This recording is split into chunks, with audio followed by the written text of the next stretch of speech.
Hello friends, welcome back to our YouTube channel GK with me. तो आज के इस क्लास में हम डिस्कस करने वाले हैं एचएसएससी ग्रुप डी एग्ज़ाम के सिलेबस के बारे में एंड देन आपके एग्ज़ाम डेट के बारे में। आप सभी को पता लग गया होगा कि आपका जो ग्रुप डी का एग्ज़ाम है वो अक्टूबर मंथ में कंडक्ट करा लिया जाएगा। ऐसा सुनने में आ रहा है कि आपका एग्ज़ाम अक्टूबर में हो जाएगा और मुझे लगता भी है कि आपका एग्ज़ाम अक्टूबर में हो जाएगा, क्योंकि जैसे चांसेस लग रहे हैं, जैसी न्यूज़ आ रही हैं, उसके हिसाब से लगता है कि अक्टूबर में एग्ज़ाम कंडक्ट करा लिया जाएगा। तो इसके लिए सबसे पहले आपको ये जानने की ज़रूरत है कि आपको अपने एग्जाम की प्रिपरेशन कैसे करनी है। आपको कौन सी बुक लिस्ट पढ़ लेनी चाहिए, क्या क्या सिलेबस है, कितने मार्क्स का क्या पोर्शन रहने वाला है, कौन से सब्जेक्ट पर आपको ज़्यादा फोकस रहने की ज़रूरत है।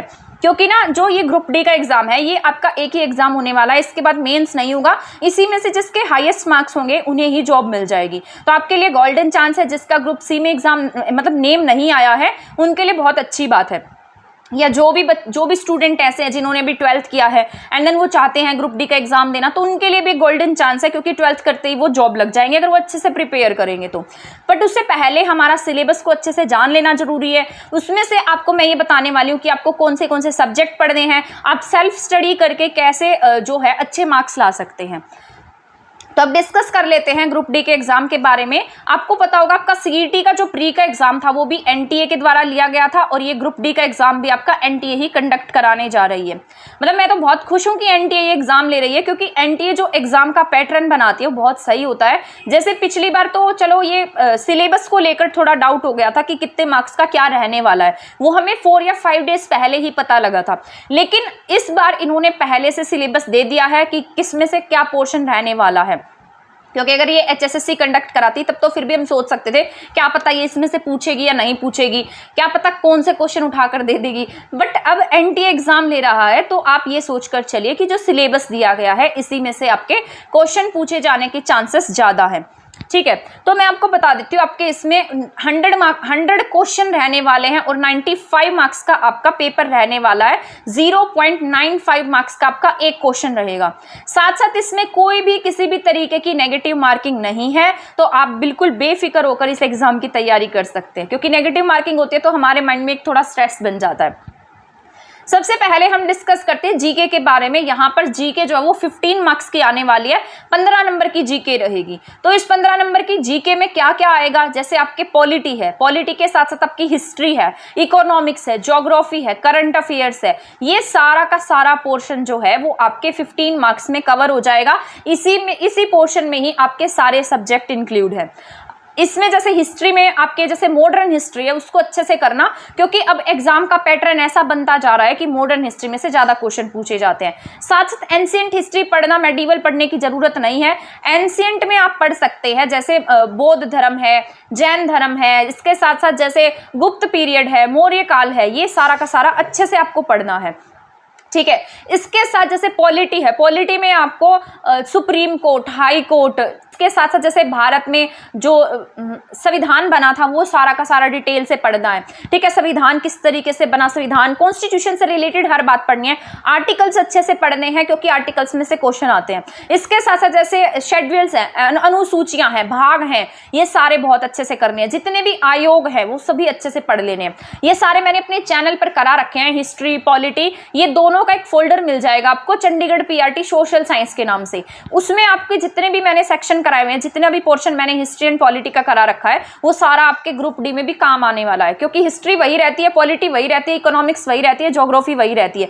चाहे आप किसी भी एग्जाम की तैयारी कर रहे हो, ये सब्जेक्ट ऐसे होते हैं जो नहीं चेंज होते हैं और हर एग्जाम में पूछे भी जाते हैं। तो आपका मन करे अगर पढ़ने का तो आप बहुत ज्यादा लेंथी क्लासेस भी नहीं है, 15 to 20 मिनट्स की क्लासेस हैं, और मैंने पॉलिटी का सारा सिलेबस कंप्लीट भी करा रखा है। तो मन करे तो आप देख लेना। इसके साथ साथ जीके के पोर्शन में मैंने आपको बताया पॉलिटी एंड देन ज्योग्राफी में आपको इंडिया का फिजिकल स्ट्रक्चर पढ़ना है, इंडिया की रिवर्स पढ़ लेनी है। इनमें से ही आपके क्वेश्चन देखने को मिल जाएंगे। जो इंडिया का फिजिकल स्ट्रक्चर होता है उसमें से मोस्ट ऑफ क्वेश्चन बनते हैं, और वर्ल्ड में से जैसे वर्ल्ड की नदियां हैं, वर्ल्ड की लेक्स हैं, इनमें से क्वेश्चन बनने के चांसेस रहते हैं। इसके इकोनॉमिक्स की बात कर लेते हैं। इकोनॉमिक्स में जैसे आपके माइक्रो इकोनॉमिक्स नहीं, मैक्रो इकोनॉमिक्स करेंगे तो सही रहेगा। आरबीआई का चैप्टर है जैसे, ठीक है, जीडीपी है, एनएनपी है, ये सारे टॉपिक्स हैं जैसे, ठीक है। और इसके साथ साथ पंचवर्षीय योजनाएं हैं, इनको थोड़ा थोड़ा पढ़ लेना। तो इसमें ही आपका कवर हो जाएगा। करंट अफेयर्स भी मैं आपको डेली की डेली करा रही हूँ, मतलब एक तरीके से मैं, ऐसा नहीं है कि सारा का सारा करंट अफेयर जो है वो हर दिन का कराती हूँ, मैं सारा इंपॉर्टेंट करंट अफेयर करा रही हूँ जनरल अवेयरनेस के नाम से। ये चंडीगढ़ पीआरटी के लिए है, वैसे मतलब उनकी क्लासेस हैं ये, बट आपके लिए भी हेल्पफुल है। जैसे कौन से अवार्ड कब दिए गए, 2023 के कितने अवार्ड्स थे, सारे अवार्ड पढ़ा दिए। इसके साथ साथ जैसे आपके अदर्स इंडेक्स है, इंडेक्स में से क्वेश्चन पूछ लिया जाता है, वो करा रखा है, और अदर रिपोर्ट्स हैं उन्हें पढ़ लेना। तो ये सारा का सारा इंपॉर्टेंट रहेगा आपके एग्जाम के पॉइंट ऑफ व्यू से, इस क्योंकि डेली का डेली पढ़ना पॉसिबल नहीं होता और उसमें से पता भी नहीं क्या पूछ लिया जाए। बट जो इंपॉर्टेंट है, जैसे फेमस पर्सनैलिटीज कौन सी रही हैं 2023 में जिन्होंने कुछ अच्छा काम किया है, फेमस अवार्ड्स कौन से रहे हैं, ठीक है। इसके साथ साथ फेमस प्लेसेस कौन से रहे हैं, फेमस यात्राएं कौन सी रही हैं। तो इस तरीके से हमें पढ़ना होता है, ठीक है। इसके साथ साथ अब हम बात कर लेते हैं जनरल साइंस की। साइंस इसमें मोस्ट इंपॉर्टेंट रोल प्ले करने वाली है, क्योंकि ये 15 मार्क्स की दी गई है और साइंस को आपको बिल्कुल भी हल्के में नहीं लेना है, बहुत अच्छे से साइंस को कवर करना है। साइंस में जितने भी चैप्टर्स है ना वो सारे अच्छे से कर जाना, बट मुझे ऐसा लगता है कि इसमें बहुत ज़्यादा इसका टफ लेवल नहीं बनाया जाएगा, क्योंकि एनटीए ने जो एग्जाम कंडक्ट कराया था पिछली बार, उसका पैटर्न देख के आइडिया लग जाता है कि इनका लेवल किस तरीके का रहने वाला है। ये एचएसएससी नहीं है जो आपसे एमएससी लेवल तक का पूछ लेगी, ये 10th लेवल तक का ही इसमें पूछा जाएगा।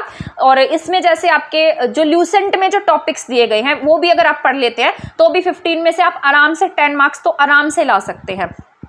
इसके साथ साथ आप 9th की एनसीईआरटी, 10th की एनसीईआरटी साइंस की पढ़ सकते हैं, वो आपके लिए हेल्पफुल रहेगी। 8th की मन करे तो 8th की भी पढ़ लेना, but 9th 10th is very important for any exam, तो 9th और 10th की भी आप पढ़ सकते हैं। इसके साथ साथ मैं आपको बताती हूँ, जैसे फिजिक्स है, केमिस्ट्री है एंड बायो है, ये तीनों ही अच्छे से कर लेनी है।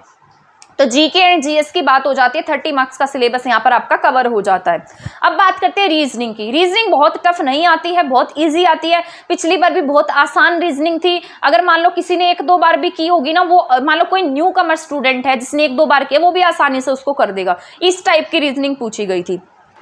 तो रीजनिंग जो है बहुत आसान टाइप किया गया, जैसे एनालॉगी पूछ ली, ABCDEFGHIJKL, इस तरीके से पूछ लिया जाता है, ठीक है। एनालॉगी पूछ लेता है, सिंपली जैसे मतलब नंबर सीरीज पूछ ली, ब्लड रिलेशन में से आसान से क्वेश्चन पूछे जाते हैं, स्टेटमेंट वाले, एक तस्वीर की तरफ इशारा करते हुए उसने ऐसा कहा, ये ऐसे क्वेश्चन पूछे जाते हैं। तो 1 से 2 क्वेश्चन होते हैं इस तरीके के एग्जाम में। इसके साथ साथ डायरेक्शन का क्वेश्चन जरूर आता है, कोई भी एग्जाम हो सभी में आता है। तो ये वाले टॉपिक्स आप कर लेना। इमेजेस वाला टॉपिक कर लेना कि इसको उल्टा करके देखेंगे तो कैसा इमेज बनेगा, इसको क्रॉस करके देखेंगे तो कैसा इमेज बनेगा, ये सारा पढ़ लेना। बहुत आसान लेवल की रीजनिंग आती है, रीजनिंग के लिए टेंशन लेने की जरूरत नहीं है। रीजनिंग के लिए आप चाहें तो किसी भी बुक से प्रैक्टिस कर सकते हैं। मान लो आप नए स्टूडेंट हैं, आपने रीजनिंग कभी पढ़ी नहीं है, तो आप एक बुक लीजिए, कोई भी बुक परचेज कर लीजिए जिसमें सभी टॉपिक दिए गए हों विद एक्सप्लेनेशन के साथ में, उसमें से कर लीजिए। मान लो आपको कोई चैप्टर समझ में नहीं आ रहा है, क्योंकि सिलेबस तो आपका साइट पर दिया गया है, वो सिलेबस उठाइए, हर टॉपिक उठाइए, समझ में नहीं आ रहा है यूट्यूब खोलिए, उस चैप्टर को सर्च कीजिए, जिसका भी समझ में आता है वहां से एक चैप्टर कर दीजिए, एंड देन उसकी जितनी प्रैक्टिस हो सके उतनी प्रैक्टिस कीजिए। तो रीजनिंग आप इस तरीके से कर सकते हैं, 10 मार्क्स की आने वाली है। अब बात कर लेते हैं मैथमेटिक्स की। मैथमेटिक्स भी बहुत इंपॉर्टेंट है, 15 मार्क्स का आने वाला है। पिछली बार आपने देखा था जो मैथमेटिक्स के सम थे वो बहुत मुश्किल तो नहीं थे, बट बहुत कैलकुलेटिव थे, उसकी कैलकुलेशन हमें करनी पड़ रही थी और बहुत टाइम कंज्यूमिंग थे, टाइम भी लग रहा था। जो प्री वाला एग्जाम था, सीईटी वाला, तो ये जो बच्चे एसएससी की तैयारी करते हैं उनके लिए तो बहुत ही हेल्पफुल है, उनके लिए तो बिल्कुल चुटकियों का काम है मैथ के सम करना, क्योंकि उनके लिए बहुत इजी है अगर एसएससी की तैयारी करते हैं तो मैथ्स 15 मार्क्स का आने वाला है। इसमें जैसे बहुत सिंपल से टॉपिक होते हैं, जैसे सीआई का टॉपिक, एसआई का टॉपिक है, प्रॉफिट लॉस का टॉपिक है, इसके साथ साथ एचसीएफ है, एलसीएम है, इनमें से क्वेश्चन पूछे जाते हैं, सिंप्लीफिकेशन है, फ्रिक्शन है, और ये इस तरीके के क्वेश्चन जो है वो आपके एग्जाम में पूछे जाते हैं। पिछली बार भी पूछे गए थे और अब भी पूरे चांसेस हैं इन टॉपिक में से क्वेश्चन पूछे जाने के। परसेंटेज है, पार्टनरशिप है, ये सारे के सारे क्वेश्चन कर जाना, अच्छे से करके जाना, और मतलब कोई भी बुक ले लेना उसमें से कर लेना, ठीक है। ये ज़्यादा हाई लेवल का मतलब आपका नहीं रहने वाला है। मैथ्स बहुत हाई लेवल का पिछली बार भी नहीं था, और अब तो ये ग्रुप डी का एग्जाम है तो इसमें तो बिल्कुल भी हाई लेवल नहीं रहना चाहिए, क्योंकि जब इन्होंने ग्रुप सी का एग्जाम में ऐसे क्वेश्चन पूछे थे तो ग्रुप डी में और ईजी पूछे जाएंगे। इसके साथ हम बात कर लेते हैं इंग्लिश की। इंग्लिश की मैंने अभी एक वीडियो बनाई थी एचटेट से रिलेटेड, जिसको एचटेट का कॉमन सेक्शन प्रिपेयर करना है, तो उसके लिए आपकी वो वीडियो हेल्पफुल हो सकती है। उसमें मैंने सारी स्ट्रेटेजी बता रखी है इंग्लिश की, बट फिर भी मैं यहाँ पर एक बार फिर से एक्सप्लेन कर देती हूँ। जैसे आपके वन वर्ड सब्सटीट्यूशंस हैं और वोकैबुलरी है, आइडम फ्रेजेस हैं, एंटोनिम सिनोनिम्स हैं, ये अच्छे से करने हैं। इसके साथ साथ आपको नरेशन का टॉपिक हर एग्जाम में पूछा जाता है, टेंस का टॉपिक हर एग्जाम में आता है, मोडाल्स आते हैं, मोडाल्स के साथ साथ जैसे आपका प्रेपोजिशन का टॉपिक है ये आता है, तो ये आपके ग्रुप डी के लिए इंपॉर्टेंट रहेंगे। इतना पढ़ लेंगे ना तब भी आपके 10 में से 7 to 8 क्वेश्चन सही हो जाएंगे अगर अच्छे से पढ़ लेते हैं तो, ठीक है। इसके साथ साथ हम बात करते हैं हिंदी की। इंग्लिश का बता देती हूँ मैं, इंग्लिश आपको कराने वाली हूँ, वोकैबुलरी मैं आज से स्टार्ट कर दूंगी, ठीक है। वोकैबुलरी के साथ साथ आपको मैं जैसे कुछ टॉपिक्स है इंपॉर्टेंट, जैसे टेंस का ही टॉपिक लगा लीजिए, नरेशन का टॉपिक लगा लीजिए, एक्टिव पैसिव वॉइस लगा लीजिए,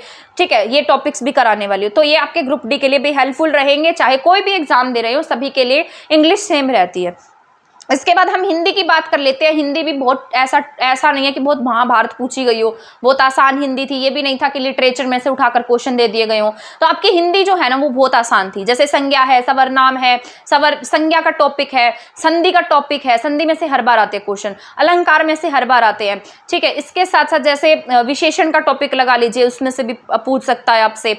इसके साथ साथ पर्यायवाची शब्द हो जाते हैं, उनमें से क्वेश्चन आते हैं, ठीक है। जैसे वाच्य का टॉपिक है, वाच्य में से भी पूछा जाता है क्वेश्चन, वाच्य भी मोस्ट इंपॉर्टेंट टॉपिक होता है, तो वाच्य में से भी पूछा जा सकता है। तो ये आपके हिंदी के कुछ टॉपिक्स हैं जो आपको पढ़ लेने चाहिए, जो आपके इंपॉर्टेंट हो सकते हैं। इसके लिए आप अरिहंत की बुक में से पढ़ सकते हैं या फिर ल्यूसेंट की बुक में से हिंदी पढ़ सकते हैं, बहुत टफ लेवल नहीं है। इसके बाद आप जितना हो सके ना उतनी ज्यादा से ज्यादा प्रैक्टिस करें, क्योंकि प्रैक्टिस करने से ही आपकी जो स्पीड है वो बनेगी और एग्जाम में क्वेश्चन सही हो जाएंगे।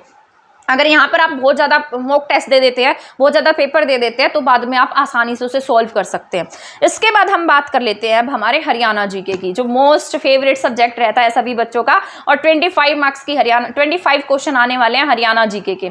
हरियाणा जीके के लिए बहुत ज़्यादा टेंशन लेने की जरूरत नहीं है। जिन्होंने पहले हरियाणा जीके पढ़ रखी है उन्हें इस पर फोकस भी बहुत ज़्यादा नहीं करना चाहिए। उन्हें फोकस करना चाहिए जीएस पर और साथ साथ जीके पर और साथ साथ मैथ पर। ये तीनों पर बहुत ज़्यादा फोकस्ड रहने की नीड है, क्योंकि यही तीनों सब्जेक्ट हैं जो आपको दूसरों से आगे लेकर जाएंगे।